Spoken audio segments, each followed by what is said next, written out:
오늘 바이블 메시지 들으시는 여러분들 반갑습니다. 주님의 이름으로 환영합니다. 오늘 하나님의 큰 은혜를 받으시고 주님 안에서 새로운 삶을 살아가시기를 축복합니다. 할렐루야.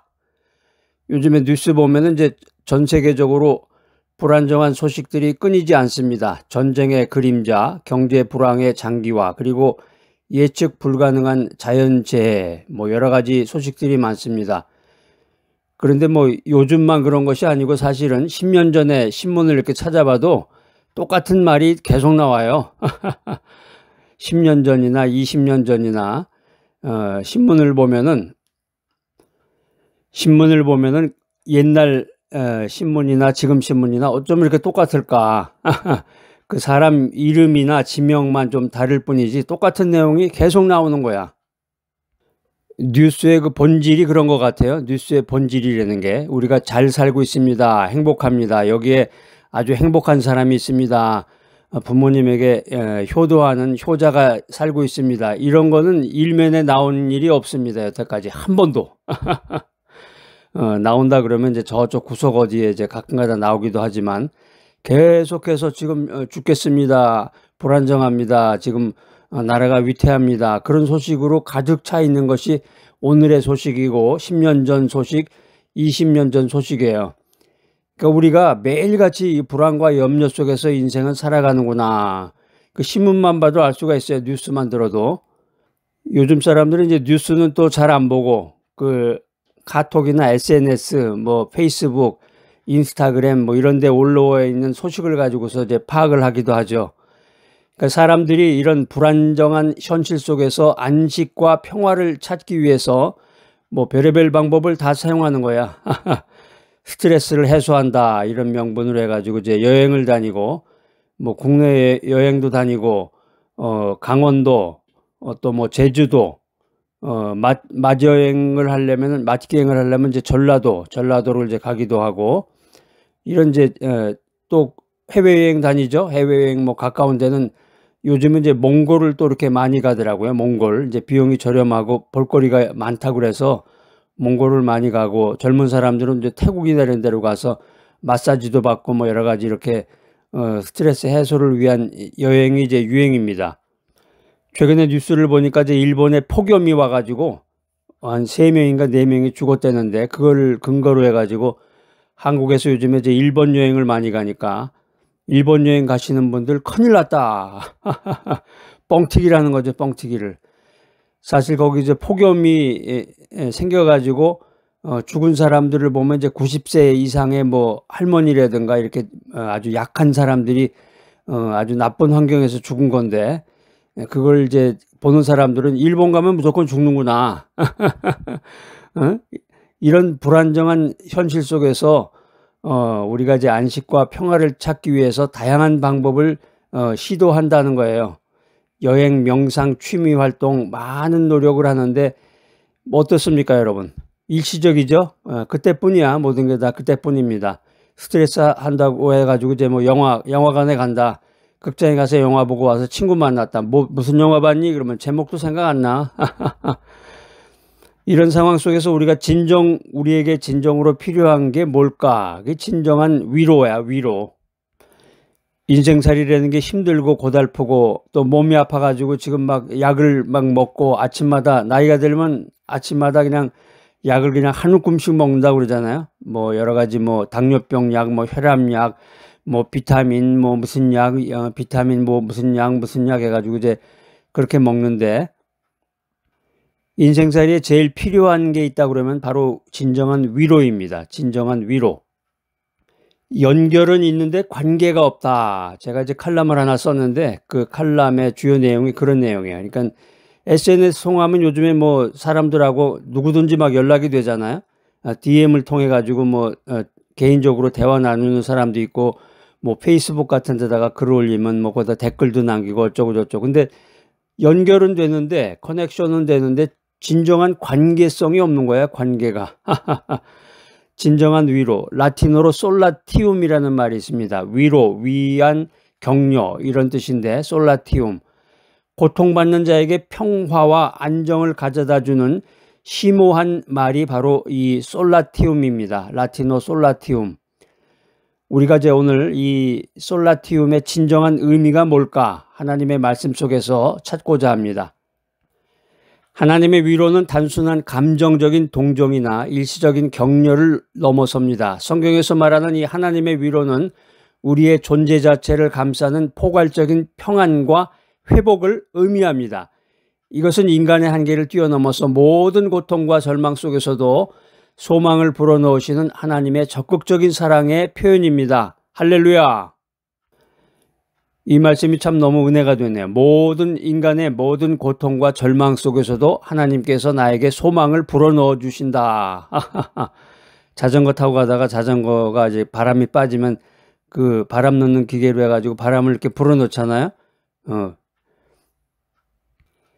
시편 23편 4절은 이렇게 말씀하고 있습니다. 내가 사망의 음침한 골짜기로 다닐지라도 해를 두려워하지 않을 것은 주께서 나와 함께 하심이라. 주의 지팡이와 막대기가 나를 안위하시나이다. 할렐루야. 이 말씀 이제 자꾸 들으면서 친숙해지는 단계에서 이제 암송 단계로 들어가셔야 됩니다. 오늘 성경 말씀, 이 암송 구절 귀한 말씀에서 다윗은 사망의 음침한 골짜기는 극한의 상황 속에서도 해를 두려워하지 않는다. 사망의 음침한 골짜기라는 이 극한의 환경 속에서도 해를 두려워하지 않는다. 그 이유가 뭐냐? 하나님께서 나와 함께 하신다. 주의 지팡이와 막대기로 나를 안위하신다. 여기서 이제 안위라는 단어는 히브리어로 나함입니다. 나함. 헬라어로는 파라칼레오. 라틴어로는 이제 콘솔라티오라고 그러는데요. 영어로는 컴포트죠. 컴포트. 이 안위라는 말은 목자가 양을 인도하고 보호하듯이 하나님께서 나를 돌보시고 지켜주신다. 이런 강력한 확신을 줍니다. 할렐루야. 하나님의 위로는 우리의 환경을 바로 바꾸지는 못해도 그 환경 속에서 우리가 흔들리지 않고 견딜 수 있는 내면의 힘을 공급합니다. 인간의 마음은 하나님을 향한 안식처를 찾기 전까지는 불안한 것입니다. 이것은 인간이 아무리 세상적인 satisfaction, 만족을 추구해도 근본적인 평안을 얻을 수가 없다는 거예요. 미국에서 평안하게 살려면 꿈도 영어로 꿔야 된다고 그래요. 그래서 이제 한국말도 하다 보면 그 한국말이 이렇게 눈에는 보이고 한국말이 생각나는데 갑자기 영어가 그 앞에 튀어나오는 경우도 있어요. 인간이 아무리 세상적인 만족을 추구해도 근본적인 평안을 얻을 수가 없다는 거예요. 오직 하나님 안에서만 진정한 위로를 찾을 수 있다. 이 사실을 믿어야 되겠습니다. 우리가 인생 살면서 겪는 모든 고난과 불안은 하나님 안에서 영원한 안식과 위로를 찾을 수 있다. 하나님 안에서 안식과 위로를 찾음으로 해결될 수 있다는 거예요. 그런데 하나님 밖에 있으면서 자꾸 안식과 위로를 찾으려다 보니까 여행도 다니고 뭐 취미 활동도 하고 친구도 만나고 뭐 분위기 좋은 카페도 가고 드라이브 해가지고 어디 맛집도 찾아가고 아무리 해도 이 안식과 위로를 찾을 수가 없더라. 왜 그렇습니까? 하나님 안에 있질 않았구나. 이 사실을 오늘 이제 깨닫게 되는 거예요. 세상적인 관점은 이 위로를 흔히 문제 해결이나 감정적인 해소에서 찾고 있습니다. 심리학자들은 감정 조절, emotional regulation, 감정 조절이라든가 스트레스 관리, 이제 이런 방법을 통해서 부정적인 감정을 다루고 평안을 찾을 수 있다고 말합니다. 인간관계 속에서의 공감과 지지라든가 물질적인 보상 등도 위로의 형태가 될 수가 있습니다. 이런 관점에서 위로는 외부적인 요인이나 개인의 내면적인 통제 능력에 초점을 맞추는 것이 세상적인 관점입니다. 그런데 하나님 중심으로 인생을 살아가는 이 믿음의 사람들은 다르게 생각합니다. 청교도 신학자였던 리처드 백스터는 영원한 안식으로 가는 길은 좁지만 그 길에는 영원한 위로가 가득하다. 할렐루야. 이 청교도의 말은 진정한 위로는 세상적인 성공이나 인간적인 관계를 넘어서 오직 하나님과의 관계 속에서 온다. 이렇게 강조하고 있습니다. 할렐루야. 이것은 고난 자체를 제거하기보다는 고난 속에서 하나님을 경험하고 하나님의 임재를 통해서 얻는 내면적인 평안을 의미하는 것입니다. 굉장히 철학적인 말이에요. 여러분들이 이제 교보문고 같은 데 가서 대형 문고에 가서 철학책 한 3권 정도 사서 아무리 읽어봐도 이런 말 한 구절도 안 나와. 고난 자체를 제거하는 것이 아니라 고난이 닥쳐왔을 때 힘들고 어렵고 정말 위로받기를 원하는 그런 때가 찾아왔을 때 그거를 막 없애버리려고 막 잊어버리려고 그러기보다는 그거를 즐기는 거에 같이 파도를 타듯이 고난 속에서 어려움 속에서 문제와 함께 하나님을 경험하고 하나님의 임재를 통해서 얻는 이 내면적인 평안, 이너 피스, 내면적인 평안이 이 모든 관계를 하나님과의 관계 속에서 우리들에게 평안과 위로를 준다. 이렇게 성경은 우리들에게 말하고 있습니다. 영적인 관점에서 하나님의 위로는 고난의 의미를 재해석하게 하고 고통 속에서도 하나님의 선하신 뜻을 신뢰하게 하는 깊은 능력을 가지고 있습니다. 그렇죠. 맞는 말이죠. 우리가 믿음 가운데 있고 욥 같은 경우는 동방의 의인이라는 그 닉네임이 있는데 그렇게 어려움을 당했잖아요. 성경에 보면 우리도 인생 살아가면서 나 기도 열심히 하고 믿음 가운데 살았는데 왜 나한테 이런 어려움이 닥쳐올까. 고통 속에서도 하나님의 선하신 뜻을 신뢰하는 깊은 능력을 가져라 하는 거예요. 오늘 우리가 함께 살펴볼 말씀은 고린도 후서 1장 3절로 4절 말씀입니다. 이 말씀은 하나님의 위로가 어떤 방식으로 우리에게 임하며 그 목적이 무엇인가를 분명하게 보여주고 있습니다. 찬송하리로다. 그는 우리 주 예수 그리스도의 아버지시요 자비의 아버지시요 모든 위로의 하나님이시며 우리의 모든 환난 중에서 우리를 위로하사 우리로 하여금 모든 환난 중에 있는 자들을 능히 위로하게 하시는 하나님이시로다. 고린도후서 1장에서 우리가 1장 3절로 4절에서 우리가 주목해야 될 2가지 중요한 헬라어 단어가 있는데 첫 번째는 파라클레시스입니다. 여러분 이제 영성노트 쓰시는 분들은 이제 이미 다 외우고 있는 단어인데 파라클레시스 이게 이제 위로, 격려, 간청을 뜻하는 명사죠. 그래서 4절에 보면은 위로하사, 위로하게 하시는 이렇게 번역이 되어 있습니다. 헬라어 파라클레시스는 히브리어로는 네하마라는 뜻이 있고 라틴어로는 콘솔라티오, 영어로는 컴포트. 단순히 이 말의 뜻은 이제 단순히 슬픔을 달래준다. 애들 옛날에 보면은 애들은 이렇게 우나 몰라. 아이들이 이렇게 울어요.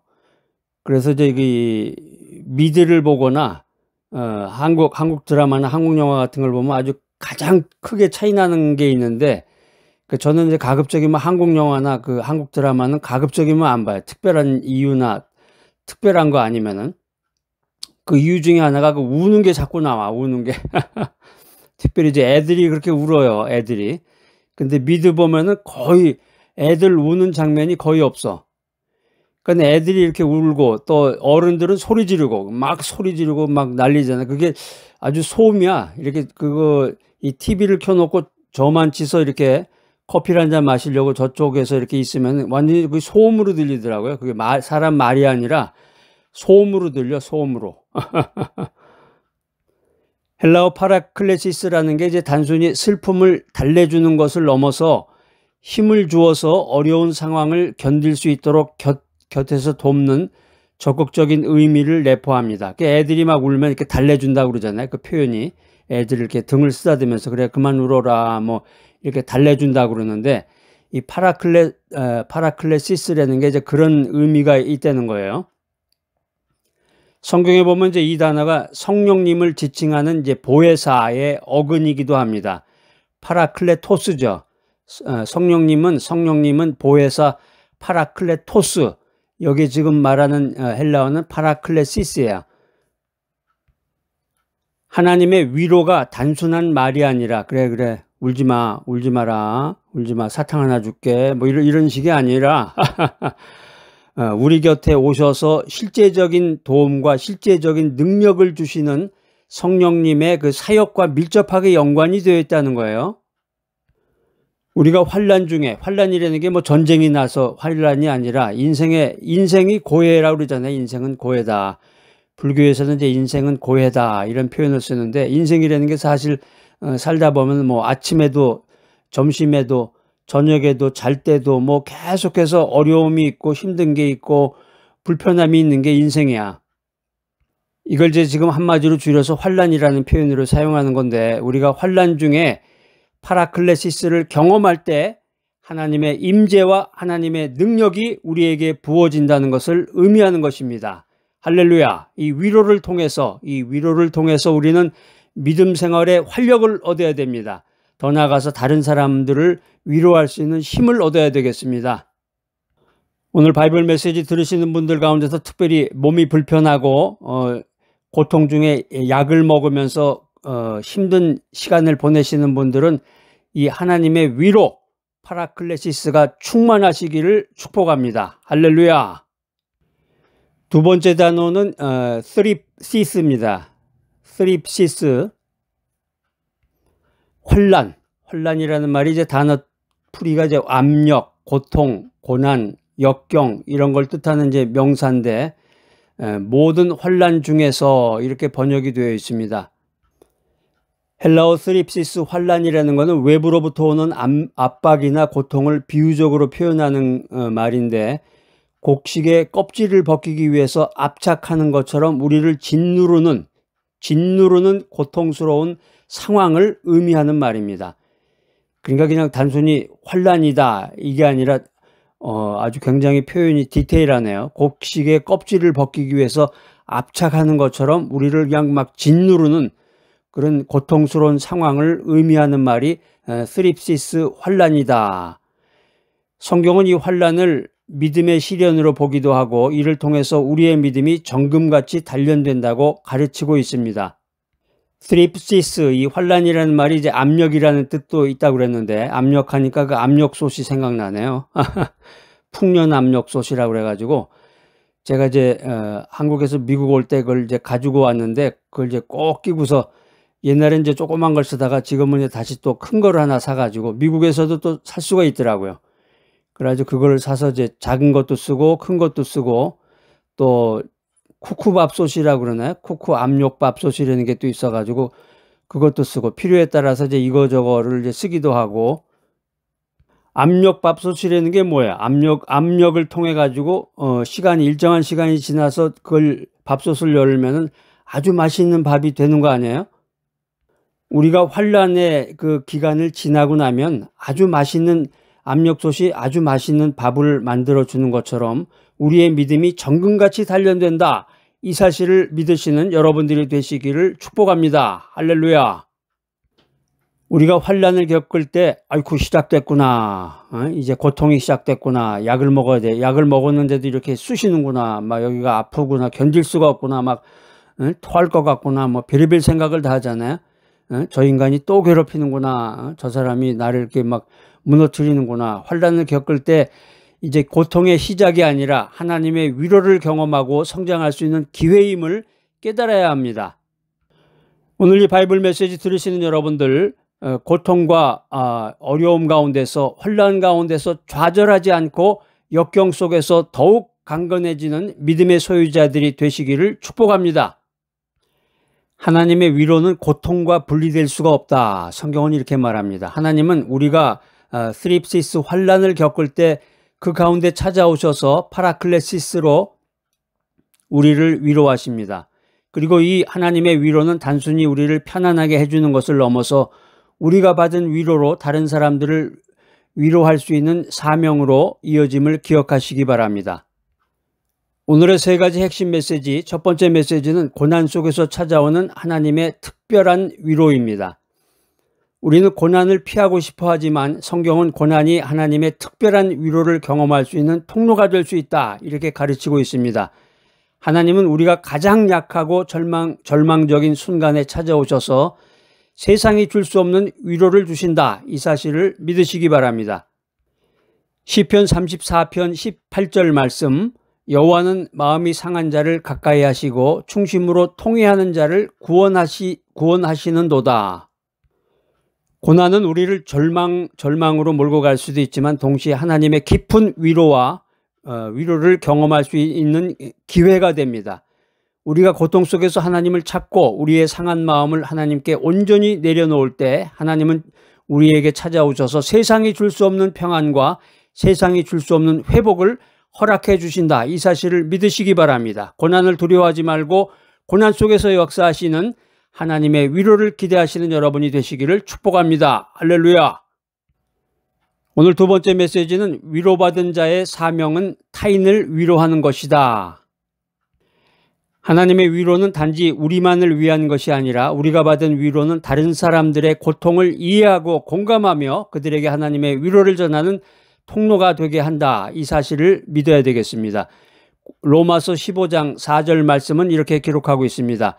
무엇이든지 전에 기록된 바는 우리의 교훈을 위하여 기록된 것이니 이는 우리로 하여금 인내로 또는 성경의 위로로 소망을 가지게 함이니라. 우리가 고난 속에서 하나님의 위로를 경험했다. 우리가 하나님의 위로를 경험했으면 이제 위로의 전문가가 된 거예요. 하나님의 위로를 경험했다. 은혜 가운데서 할렐루야. 하나님이 나를 위로하셨구나. 위로의 전문가가 된 거예요. 우리의 경험이 다른 사람들의 고통을 이해하고 공감하는 데 아주 큰 도움이 됩니다. 우리는 받은 하나님의 위로를 흘려보내서 환난 중에 있는 지체들에게 소망과 용기를 불어넣어야 됩니다. 하나님의 위로는 개인적인 평안을 넘어서 공동체를 세우고 사랑을 실천하는 동기가 됨을 믿으시기 바랍니다. 세 번째 메시지는 영원한 위로의 근원이신 하나님. 세상의 위로는 일시적이고 제한적이지만 하나님의 위로는 영원하고 변함이 없다. 이 사실을 믿어야 되겠습니다. 하나님만이 우리의 궁극적인 위로의 근원이시며 하나님 안에서 우리는 참된 안식과 평안을 찾을 수가 있구나. 이 사실을 믿어야 되겠습니다. 시편 119편 50절 말씀입니다. 이 말씀은 나의 고난 중에 위로라. 주의 말씀이 나를 살리셨음이니이다. 그랬습니다. 할렐루야. 우리가 하나님의 말씀을 듣고 은혜 가운데서 기도하면서 은혜 충만, 말씀 충만, 성령 충만의 생활을 살게 되면은 고난 중에도 할렐루야 하나님께 감사하는 마음이 생기고 위로의 전문가가 되어서 또 다른 사람을 위로할 수 있는 그 능력자가 되는 거예요. 몸이 아파서 누웠다. 고통 가운데서 약을 먹는다. 이제 의학적인 치료도 받아야 되겠지만 하나님의 말씀이 나를 살리는구나. 하나님의 말씀이 나를 살리는구나. 하나님의 말씀을 붙잡아야 되겠구나. 하나님 안에 거해야 되겠구나. 이게 정신 차려서 이걸 놓치면 안 됩니다. 우리가 인생의 고난 속에서 주님께 나와서 하나님의 말씀을 붙잡을 때 우리는 참된 안식과 평안을 얻게 될 것입니다. 오늘 바이블 메시지 들으신 여러분들, 하나님은 어제나 오늘이나 영원토록 변함없이 나를 위로하시는 분이심을 믿으시기 바랍니다. 할렐루야. 모든 것을 잃었으나 위로받은 의인 욥이 있습니다. 구약의 욥은 극한의 고난 속에서도 하나님의 위로를 경험한 대표적인 사람입니다. 욥은 동방의 의인이라고 불릴 만큼 재산과 자녀, 명예, 이 모든 것을 가진 사람이었지만 사탄의 시험으로 인해서 하루아침에 모든 걸 다 잃어버리고 심한 질병까지 얻게 됩니다.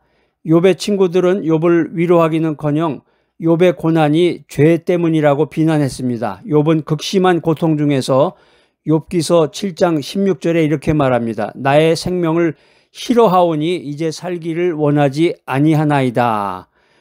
엄청난 고백을 했어요. 욥이 절망 가운데서. 그렇지만은 욥은 그 고난 속에서도 하나님을 향한 믿음을 놓지 않았다. 그래서 욥은 이해할 수 없는 고통 속에서 하나님께 질문하고 탄식했지만 결국에 가서는 욥기서 42장 5절 말씀을 하게 됩니다.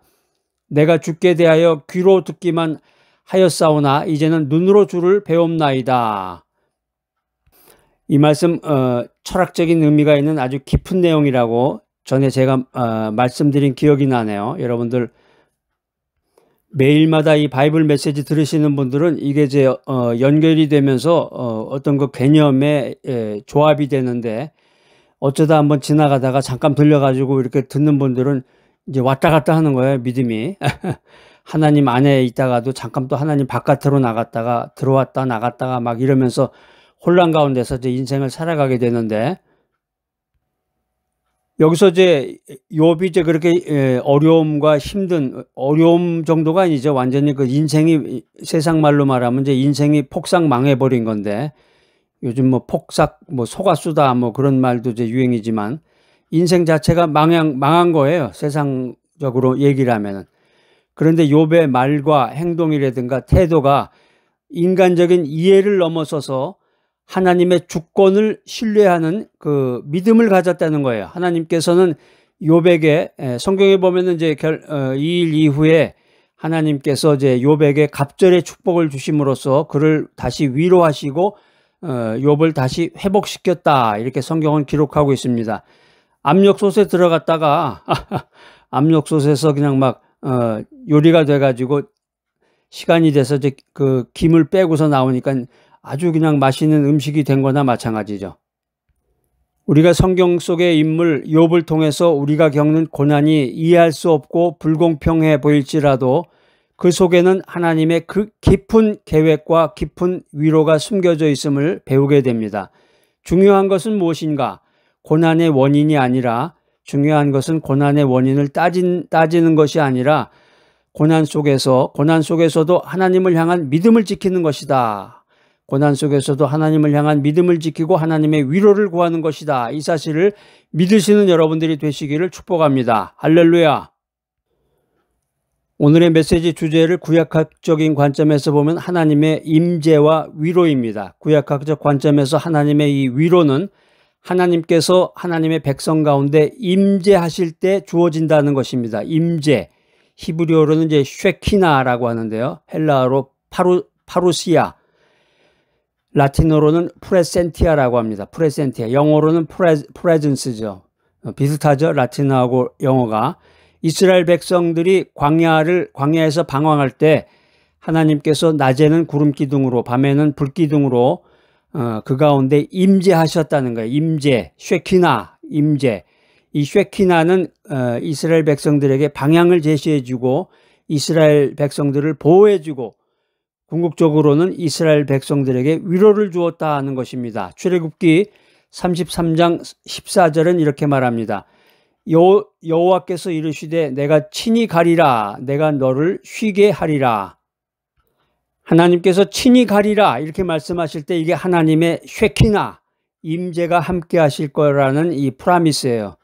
이 쉐키나 하나님의 임재는 단순히 이 물리적인 동행을 넘어서서 하나님의 자비로운 돌봄과 하나님의 위로를 포함하는 말입니다. 이스라엘 백성은 하나님의 임재를 통해서 광야의 고통과 불안 속에서도 위로를 얻고 안식을 경험했습니다. 우리는 하나님께서 우리와 함께 하시고 우리의 삶 가운데 임재하실 때 그때 비로소 진정한 위로를 경험할 수 있는 것입니다. 이것이 바로 우리가 고난 속에서도 믿음을 지키며 살아갈 수 있는 근본적인 이유임을 믿으시기 바랍니다. 할렐루야. 실천할 수 있는 세 가지 삶의 원칙입니다. 첫 번째 원칙은 하나님의 말씀에 깊이 잠기는 삶을 살아라. 히브리서 4장 12절 말씀입니다. 하나님의 말씀은 살아있고 활력이 있어 좌우에 날선 어떤 검보다 예리하여 혼과 영과 및 관절과 골수를 찔러 쪼개기까지 하며 또 마음의 생각과 뜻을 판단하나니. 하나님의 말씀은 단순한 문자가 아니라 살아있고 에게르게스가 있는 활력이 있는 생명의 말씀이다라는 거예요. 하나님의 말씀, 성경책 이렇게 보면은 성경책 오랜만에 먼지 툭툭 털어가지고 보지도 않던 성경책을 이제 어려움 있고 힘든 일이 있을 때 기도한답시고 이제 성경책 펴가지고 성경 보면은 이제 까만 건 글씨구나. 그래서 이게 단순한 문자가 아니라 이게 살아있고 활력이 있는 생명의 말씀이라는 거. 이게 막 움직여가지고 내 막 골수도 쪼개고 막 내 이 모든 것을 뒤바꾼다는 얘기예요. 이 말은 정말 뭐 일반 세상 사람들 믿지 않는 사람들한테 얘기하면 엄청난 얘기라고 할 거예요. 여러분 이거 어디다 하나 적어 놓으세요. 히브리서 4장 12절 말씀. 야, 이게 뭐 이런 말이 다 있네. 내가 그 전에 듣긴 들었는데 이게 이렇게 연결이 되나 보다. 성경책에 이 까만 글씨 이거 볼까 말까. 내가 평소에 읽지도 않지만 읽어보니까 어이구 이 말씀이 살아있는 말씀이네. 살아있을 뿐더러 이게 막 에너지가 넘쳐가지고 활력이 있어서 예? 이게 막 혼과 영과 관절과 골수를 찔러 쪼개고 내 마음의 생각과 뜻을 판단한다니, 야, 이게 정말 엄청난 아주 혁명적인 가치의 혁명적인 그 말씀이 히브리서 4장 12절 말씀입니다. 평소에 이 글을 읽거나 책을 써보지 않은 사람은, 책을 읽어보지 않은 사람은 잘 몰라요. 이 위력에 대해서. 야, 이게 이런 글도 있구나. 이런 말도 있구나. 그냥 계속 똑같은 말을 들었던 사람은 그래, 그렇지. 성경에 있는 말이니까. 그런데 여러 개의 책을 교보문고 같은 데 가서 이 책도 보고 저 책도 보고 책을 사봐요. 책이 한 권에 얼마씩이야. 뭐 15,000원, 20,000원짜리 책을 사봐요. 그러면 10권만 사도 뭐 10만 원이 넘겠네. 10만 원, 20만 원어치 책을 사도 이런 말이 없어요. 한 구절도. 그 최근에 제가 이제 어떤 칼럼을 하나 썼는데, 긴 글을 읽지 않고 짧은 글이라도 쓰지 않는 사람은 치매에 걸릴 확률이 높다. 이제 그런 취지로 해가지고 칼럼을 썼던 생각이 납니다. 그러니까 요즘 사람들은 글이 길면 읽질 않아요. 그러니까 그것도 이제 역이용해가지고 그냥 그 헤드라인만 화려하게 장식을 하는 거예요. 그러니까 사람들이 그 제목만 보는 거야. 제목만 보고 현혹이 되는 거예요. 제목은 이렇게 사람들이 현혹되게 썼는데 내용이 기니까 내용은 보질 않죠. 어떤 재판에서도 재판 그 결과만 보는 거지 그 판결문은 읽어보질 않는다잖아요. 그리고 글을 쓰질 않아. 짧은 글이라고 그래도. 이 SNS 같은 데 보면은 어떤 자기의 의사나 내용을 표시를 해야 되는데, 카톡도 마찬가지고 무슨 얘기를 했으면 거기에 답변을 하고, 이게 상식이잖아요. 사람 만났으면 안녕하세요 인사하고서 서로 그냥 대화를 나누는 게 이게 상식인데, 인간의 기본 상식에다가 그 인격인데, 이 세상이 참 어떻게 된 건지 몰라. 얼마나 망가졌는지 몰라. 카톡을 보내도 잠잠 무소식, 아무 말도 없는 사람들이 99.999% 대부분이고, 그 다음에 이제 그 SNS 같은데 댓글을 달아도 글은 쓰질 않고 그 이모티콘이라고 그래가지고 그 뭐 표시나는 그런 걸 자기 나름대로 그걸 올리는 사람들 있잖아요. 그런 사람들은 대개 보면은 거의 나이가 50대 후반 이상이 많아요. 50대 후반이거나 아니면 나이가 젊었으면은 이제 정신이 좀 이렇게 망가졌거나, 망가졌다기보다는 이제 정체가 된 사람, 어떤 발전, 미래 발전에 대한 생각이 없이 그냥 너무 심플하게 사는 사람이죠, 이제. 오늘 이 바이블 메시지 들으시는 여러분들은 긴 글을 좀 읽으셔야 돼. 사설도 읽고, 신문이면 사설을 읽어야지. 그 헤드라인만 볼 게 아니라. 이제 SNS 같은 데서도 보면 이제 긴 글이 있으면 긴 글을 또박또박 쭉 읽고서 거기에 대한 생각을 가져야지. 그 다음에 이제 댓글을 남기거나 카톡 같은 데 답변 남길 때도 어느 정도 자기의 의사를 좀 표현한 글을 써야죠. 이모티콘만 댕그러니 할 게 아니라. 바이블 메시지도 들었으면 거기에 대해서 자기의 생각을 간단하게나마 자기의 형편과 사정에 따라서, 시간에 따라서 이렇게 써놓으면 좋잖아요. 아무 말도 하지도 않고. 저도 이제 그렇게 생각이 드는 거야. 아, 이 메시지 듣는 사람들은 참 이게 영이 미숙한 사람들이로구나. 하나님의 말씀을 들었으면 깨어나야 되는데 깨어나질 못하고 그냥 비몽사몽간에 이리 왔다 저리 왔다, 하나님 안에도 거했다가 하나님 밖에도 잠깐 나갔다가 이리 왔다 저리 갔다, 뭐가 뭔지도 모르고 구분도 없고 세상적으로도 어떤 인간적인 그런 기본 매너도 없을 뿐더러 영적으로는 아주 이게 미숙한 사람들이로구나. 그런 생각을 하게 됩니다. 그래서 저는 이제 바이블 메시지 들으면서 자꾸 잔소리를 하게 돼요. 잔소리. 제대로 해라. 하려면 제대로 해라. 믿으려면 제대로 믿어라. 그러니까 여러분들 이제 이런 소리를 듣기 싫거나 코드가 안 맞으시는 분들은 듣지 마세요. 지난번에 잠깐 그 한국 교회의 문제점에 대해서, 문제점과 미래 발전에 대한 얘기를 잠깐 나눴는데, 제가 원래 기도 제목이 그거였어요. 세상의 중심에 서서 인생의 중심인 예수 그리스도를 전하라. 지금 이게 한국 교회가 썩어 문드러져 가지고 잘못됐는데 아무도 잘못됐다고 얘기하는 사람이 없어요. 지난번에 보니까 그 이재철 목사님이라고, 그분이 쉽게 말하면 이제 한국의 원로 목사님 중에 한 분인데, 그런 분들은 참 존경할 만한 그런 좋은 말씀을 하시더라고요. 그분이 그 말씀하시는데, 그 한국교회 문제점에 대해서 그 원로 목사 제도를 없애야 되고 교회 재정을 이제 투명히 해야 되고, 그 주보 문제, 제가 얘기했던 그 얘기들을 이제 조목조목 이렇게 하시더라고요. 그러니까 한국의 그 원로 목사 제도가 없어져야 돼, 이게. 그래야 이게 교회가 산다. 뭐 공자가 죽어야 뭐 나라가 산다. 뭐 그런 책도 옛날에 있었는데, 한국 교회는 원로 목사 제도가 없어져야 돼, 이게.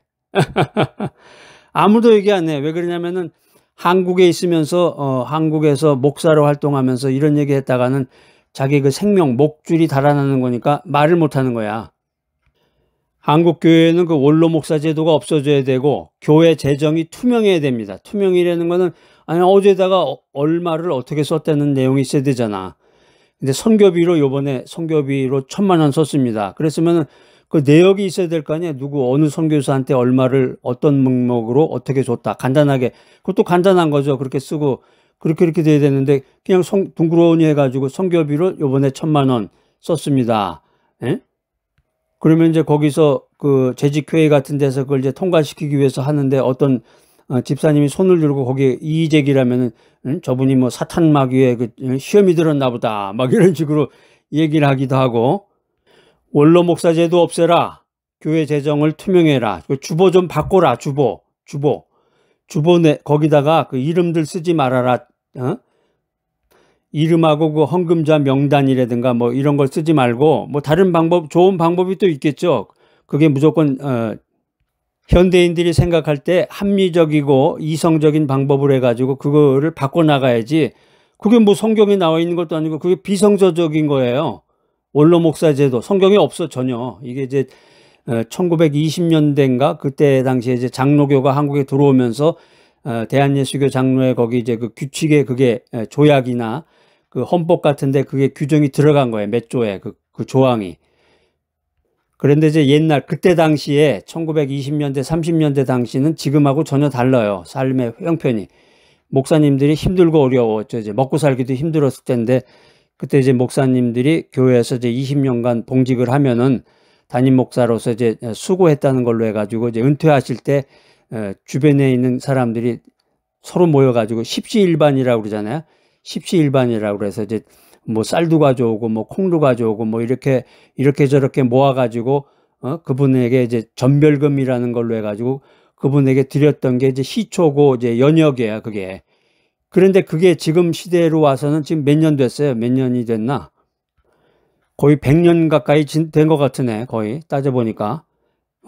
100년 가까이 됐으면 그게 이제 시대의 흐름에 따라서 그게 바뀌어야 되죠. 잘못됐으면. 원래의 뜻은 그거였는데 지금은 이제 시대가 바뀌었잖아. 시대가 바뀌어서 목사님들이 이제 연금 각 그 교단마다 연금 제도라는 것도 있고 여러 가지 그런 것들이 있는데 그런 거 연금은 연금대로 받아 먹고 또 교회에서 주는 돈은 주는 돈대로 하고 또 뭐 어떻게 해서 원로 목사로서 또 돈하고 돈으로 해가지고 이렇게 하니까 이게 뭐야? 성경적인 것도 아니고 세상적인 것보다 더 나쁘잖아. 세상보다도. 그 다음에 이제 교회 재정 보고하는 것도 이게 뭐야? 세상에 어떤 일개 작은 중소기업 회사에서 보고하는 것만도 못하게 이렇게 하니 아주머니가 저기 구멍가게 하나 운영하면서도 그런 식으로는 안 할 것 같으네. 그런 엉터리로 그렇게 하기도 하고 주보 같은 경우도 뭐 그런 식으로밖에 못하네. SNS에 쓴 글만도 못하네. 우리가 말씀에 깊이 잠기는 인생을 살게 되면은 성경을 통해서 우리는 영적인 통찰력과 분별력을 갖게 됩니다. 여러분들이 그 믿음 안에서 하나님 안에서 인생을 살다 보면은 그런 영적인 통찰력과 분별력을 갖게 되는 거예요. 근데 한국 교회에 근본적인 문제가 있고 한국 교회가 썩어 문드러져 가는데 그냥 뉴스 보거나 사람들 얘기로는 교회에 있는 사람들은 지금 청년들이 교회를 떠나요. 그런 얘기만 하잖아. 그건 뭘 얘기를 하냐면은 사람들이 교회는 다니고 모태신앙이고 교회에서 장로고 권사고 또 목사고 그러지만은 이 사람들은 영적인 통찰력과 분별력이 꽝이로구나. 세상 말로 꽝이야 꽝. 아무것도 없구나. 제로구나. 그거를 말해주는 거죠. 그러니까 우리는 세상의 유혹과 거짓에 흔들리지 않고 하나님의 뜻을 분별하며 살아야 됩니다. 말씀 속에서 하나님의 약속을 발견하고 고난 속에서 소망을 잃지 말아야 됩니다. 비성서적인 거를 성경에서 교회에서 한다 그러면 그건 교회가 아니죠. 그거는 회사보다도 못한 거란 말이에요. 이게. 두 번째 원칙은 고난 중에 하나님께 나아가서 간구하는 삶을 살아라. 시편 50편 15절 말씀입니다. 환난 날에 나를 부르라. 내가 너를 건지리니 네가 나를 영화롭게 하리로다. 할렐루야. 여러분의 환난 날이 언제입니까? 여러분 지금 힘들고 어렵고 내가 환난 가운데 있다고 생각하시는 분은 하나님을 불러야 돼요. 막 소리치면서 하나님께 부르짖어야 됩니다. 그러면 하나님이 내가 너를 건지리니 네가 나를 영화롭게 하리라. 은혜를 받아서 은혜를 받고 치유를 받고 회복이 되면은 그것을 통해서 할렐루야 간증을 하고 복음을 전하며 하나님께 감사의 찬양과 영광을 돌릴 날을 기대하시기 바랍니다. 여기 부르라라는 말이 나오네. 부르라라는 말이 이제 여러분 그 영성 노트에 쓰셨죠? 히브리어로 카라란 말이에요. 카라. 이게 이제 부르다, 외치다, 선포하다 이런 뜻인데 단순한 요청을 넘어서 절박한 상황에서 하나님께 간절히 도움을 요청하는 강력한 부르짖음을 의미하는 말입니다. 주여! 뭐 옛날에 제가 산기도 같은 데 갔을 때 막 외치잖아요. 주여! 뭐 할렐루야 막 이러면서. 저도 예전에 어렸을 때 산기도 갔던 기억이 나요. 그래가지고 막 그 산에서 이제 쭉 흩어져 가지고 산에서 막 서로 이제 그 혼자 기도하는 거지. 막 주여! 뭐 깜깜한데 그냥 오늘 성경 말씀은 하나님께서 우리가 환난 날에 나를 부르라 이렇게 말씀하고 계십니다. 이 말씀은 우리가 고통 속에서 절망하고 침묵하지 말고 하나님께 우리의 모든 것을 아뢰고 간구해라 이런 말씀입니다. 우리가 하나님께 부르짖을 때 하나님은 우리의 부르짖음을 들으시고 우리를 건져주시고 이것을 통해서 하나님께서 영광을 받으심을 믿으시기 바랍니다. 할렐루야. 하나님께 간구하는 삶은 우리에게 하나님과의 깊은 교제를 경험하게 합니다. 그러니까는 이 성경 말씀을 읽고 신학적으로 생각해보고 성령 충만, 은혜 충만, 말씀 충만 가운데 있다가 보면은 이게 하나님과의 모든 그런 것은 릴레이션십이로구나. 관계다, 관계. 하나님과 깊은 교제를 나눠야 되는구나. 깊은 교제를 나누라. 이게 핵심이야, 핵심은. 우리는 기도를 통해서 나의 연약함을 인정하고 하나님의 전능하심을 의지해야 됩니다. 응답받는 기도를 통해서 하나님의 살아계심과 우리의 삶에 대한 하나님의 세심한 돌보심을 분명히 알게 되는 것입니다. 오늘 이 바이블 메시지 들으신 여러분들 어떤 고난 속에서도 소망을 갖는 여러분이 되시기를 축복합니다. 할렐루야. 믿음 생활하면서 정신이 왔다 갔다 하거나 고통 가운데 있는 분들은 기도가 나오지도 않아요. 무슨 기도를 해야 될지 정신이 막 멍하니까. 그런 분들은 계속 그냥 할렐루야만 하세요. 그냥 할렐루야, 할렐루야, 할렐루야, 할렐루야. 아니면 이제 주기도문. 좀 약간 정신이 돌아오면 이제 주기도문을 암송하시면 돼요. 주기도문. 왜 그러냐면 이제 힘들고 어려운 가운데 있으면 이 기도가 생각이 안 나요. 무슨 기도를 해야 될지 막막하기도 하고 이게 머리가 그냥 꽉 돌아가질 않는 거야. 꽉 막혀가지고. 그럴 땐 할렐루야만 외치셔도 돼. 할렐루야, 할렐루야, 주여, 할렐루야, 주여, 할렐루야, 주여, 할렐루야. 주님 나를 도와주시옵소서. 주님 나를 도와주시옵소서. 할렐루야, 할렐루야. 그러다가 정신이 조금 나면 그 다음에 이제 주기도문을 암송을 하시면 돼요. 주기도문을 암송하시거나 아니면 거기서 조금 더 나아가면 이제 자기가 알고 있는 성경 구절을 암송하면서 그걸 통해 가지고 그걸로 은혜 받아 가지고 또 기도하시고 세 번째 원칙은 고난의 경험을 통해서 다른 이들을 섬겨라. 하나님의 은혜로 하나님의 위로를 받은 분들은 하나님의 위로를 나 혼자만 꼭 껴안고서 이렇게 간직하지 말고 내 주변에 있는 환난 중에 있는 사람에게 그것을 전해야 됩니다. 우리의 고난 경험을 통해서 다른 사람들을 위로하고 섬길 때 하나님의 사랑을 실천하게 되고 하나님의 위대한 사역에 동참하게 되는 것임을 믿으시기 바랍니다. 오늘 바이블 메시지 들으시는 여러분들, 우리의 삶 속에서 수많은 고난과 수많은 환난을 겪게 됩니다. 이제 이 고난과 환난 끝나면 이제 행복하겠지. 그렇지 않아요. 인생은 계속 또 다른 파도가 오고 또 다른 파도가 오고 계속. 그래서 그 고난을 자꾸 물리치려고만 하지 말고 파도를 탈 줄 알아야 돼. 파도를.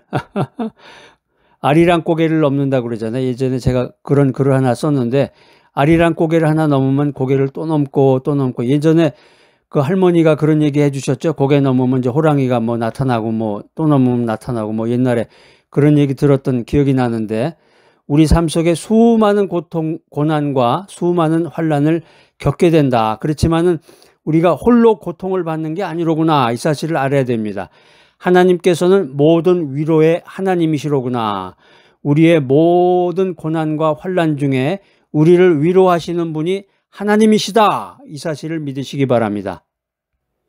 위대한 설교자였던 마틴 로이드 존스 목사님은 우리의 고난은 하나님의 위대한 목적을 위한 도구일 뿐이다. 이런 말을 했습니다. 오늘 내가 겪고 있는 이 고난, 이게 무의미하지 않다는 거예요. 왜 내가 이런 일이 생겼을까? 왜 이런 일이 생겼을까? 고난은 무의미하지 않다. 고난은 무의미하지 않다. 고난 속에는 하나님의 깊은 계획과 위로가 담겨 있다. 이 사실을 믿으시기 바랍니다. 고통은 우리를 하나님께 더 가까이 이끌고 하나님의 위로를 더욱 깊이 경험하게 하는 통로가 된다. 이 사실을 믿으시는 여러분이 되시기를 축복합니다. 우리가 잘 아는 암송구절 마태복음 11장 28절이 있습니다. 그러니까 기도할 때 이 말씀을 이제 떠올리면 좋겠죠. 수고하고 무거운 짐진 자들아 다 내게로 오라. 내가 너희를 쉬게 하리라. 이 마태복음 11장 말씀은 세상의 모든 고통과 짐을 지고 살아가는 우리에게 주시는 하나님의 초대이자 궁극적인 위로의 약속의 말씀입니다. 궁극적인 위로의 약속입니다. 예수님께 나아갈 때 우리는 모든 짐을 내려놓고 참된 안식과 위로를 얻을 수가 있는 것입니다. 오늘 바이블 메시지 들으시는 여러분들, 주님 안에서 은혜 가운데서 성령 충만해서 은혜 충만해서 말씀 충만해서 새로운 삶을 살아가시는 여러분 모두가 되시기를 축복합니다. 할렐루야. 사랑과 자비가 풍성하신 하나님 아버지, 오늘 하나님의 위로라는 주제로 말씀을 나누게 하시니 감사합니다. 저희가 환난 중에 있을 때 주님께서 저희를 위로하시며 저희의 상한 마음을 아시고 가까이 계심을 깨닫게 하시니 감사합니다. 사랑이 많으신 하나님 아버지, 오늘 이 자리에 몸이 아파 고통받는 지체들이 있다면 주님의 치유의 광선으로 그들을 비추어 주시옵소서. 모든 질병의 고통에서 벗어나 참된 안식을 누리게 하여 주시옵소서. 나이가 들어 인생 살기가 불편한 이들에게 주님의 따뜻한 위로가 함께 하시어 삶의 모든 순간에 주님의 사랑을 느끼게 하여 주시옵소서. 경제적으로 어려운 지체들을 기억하여 주시옵소서. 주님의 넘치는 은혜로 그들의 필요를 채워주시고 재정적인 어려움 속에서도 주님을 신뢰하게 하여 주시옵소서. 인생의 희망과 비전이 없는 이들에게 주님의 말씀으로 새로운 소망을 불어넣어 주시고 주님 안에서 삶의 진정한 목적을 발견하게 하여 주시옵소서. 주님의 이름이 모든 상황 속에서 영광 받으시기를 기도합니다. 이 모든 말씀 저희의 구원자 되시는 예수 그리스도의 이름으로 기도드립니다. 아멘.